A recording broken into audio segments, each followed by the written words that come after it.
Education টিকে আসাম চলা সকলোকে স্বাগতম জনাইছোঁ। একচুৱেলি বহুতে কমেণ্ট কৰি সুধি আছিল যে আমাৰ যিখিনি মিউচুৱেল ট্ৰান্সফাৰ কৰিব লগা আছিল হ'ব লগা আছিল সেইখিনি কেতিয়া হ'ব আৰু এইটো টিচাৰ ট্ৰান্সফাৰ নে আমাৰ যিখিনি গ্ৰেড 4 গ্ৰেড 3 অসম পুলিচ এনেকুৱাকৈ আমাৰ যিখিনি চিভিল ছাৰ্ভিচ আছে তেওঁলোকৰ কাৰণে ট্ৰান্সফাৰ। একচুৱেলি আমাৰ টিচাৰৰ ট্ৰান্সফাৰটো এতিয়া চলি আছে, গতিকে জুন মাহত ইম্পচিবল যে অৰ্ডাৰ ওলাব, কাৰণ টিচাৰ ট্ৰান্সফাৰ অৰ্ডাৰসমূহ সদায় বন্ধৰ দিনত জুলাই মাহতহে প্ৰকাশ পায়। কিন্তু এতিয়া আমাৰ মুখ্যমন্ত্ৰী হিমন্ত বিশ্ব শৰ্মা ছাৰে কি কৈছে সেইখিনি আপোনালোকে শুনি লওক বাৰু, তাৰে পিছত আপোনালোকক মই ধুনীয়াকৈ ডিটেইলছত একবাৰ কৈ দিম। ইয়াৰ পিছত আপোনালোকৰ মনত আছে এনেকুৱা এটা ফেচবুক লাইভ অনুষ্ঠানতে মই কৈছিলোঁ যে চৰকাৰী কাৰ্যালয়সমূহত কাম কৰা তৃতীয় আৰু চতুৰ্থ বৰ্গৰ কৰ্মচাৰীসকলে পৰ্টেলৰ জৰিয়তে মিউচুৱেল ট্ৰান্সফাৰ কৰাৰ সুবিধা লাভ কৰিব।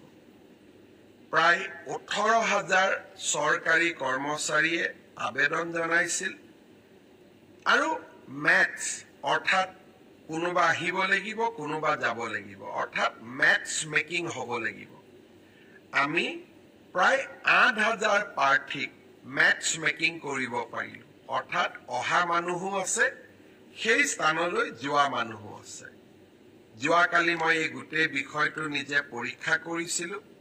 মই আপোনালোকক জনাব খুজিছোঁ যে জুন মাহৰ প্ৰথম সপ্তাহত আমি পৰ্টেলৰ জৰিয়তে যিসকল যোগ্য হ'ল তেওঁলোকৰ ট্ৰান্সফাৰ অৰ্ডাৰসমূহ আমি মুকলি কৰি দিম। অৰ্থাৎ আপোনালোকৰ অপেক্ষাৰ অন্ত পৰিব আৰু আগষ্ট বা ছেপ্টেম্বৰ মাহত এনেকৈ আৰু এবাৰ ট্ৰান্সফাৰৰ সুবিধা দি আমি পৰ্টেল মুকলি কৰিম। অৰ্থাৎ চৰকাৰী কৰ্মচাৰীসকলৰ লগত আমি থিয় হৈ থাকিম। ইয়াৰ পিছত আপোনালোকৰ মনত আছে এনেকুৱা এটা ফেচবুক লাইভ অনুষ্ঠানতে মই কৈছিলোঁ যে চৰকাৰী কাৰ্যালয়সমূহত কাম কৰা তৃতীয় আৰু চতুৰ্থ বৰ্গৰ কৰ্মচাৰীসকলে পৰ্টেলৰ জৰিয়তে মিউচুৱেল ট্ৰান্সফাৰ কৰাৰ সুবিধা লাভ কৰিব।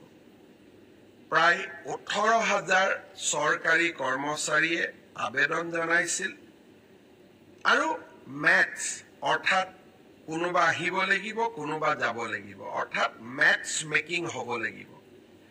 আমি প্ৰায় 8,000 প্ৰাৰ্থীক মেটছ মেকিং কৰিব পাৰিলোঁ, অৰ্থাৎ অহা মানুহো আছে সেই স্থানলৈ যোৱা মানুহো আছে।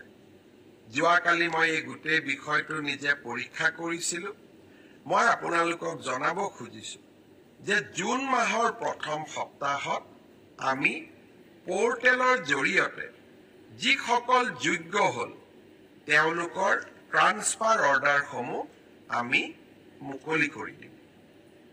অৰ্থাৎ আপোনালোকৰ অপেক্ষাৰ অন্ত পৰিব আৰু আগষ্ট গতিকে আমাৰ যিমানখিনি মানে গ্ৰেড 4 গ্ৰেড 3 এইখিনি আছে বা আসাম পুলিচ যিমানখিনি আছে শিক্ষকৰ বাহিৰে অসম চৰকাৰৰ কাৰ্যালয়সমূহত কৰ্মচাৰীসকলে যিসকলে কাম কৰি আছে তেওঁলোকৰ ট্ৰান্সফাৰসমূহ ওলাব জুন মাহত আৰু নেক্সট আগষ্ট ছেপ্টেম্বৰ মানত আকৌ এপ্লাই কৰিব পাৰিব।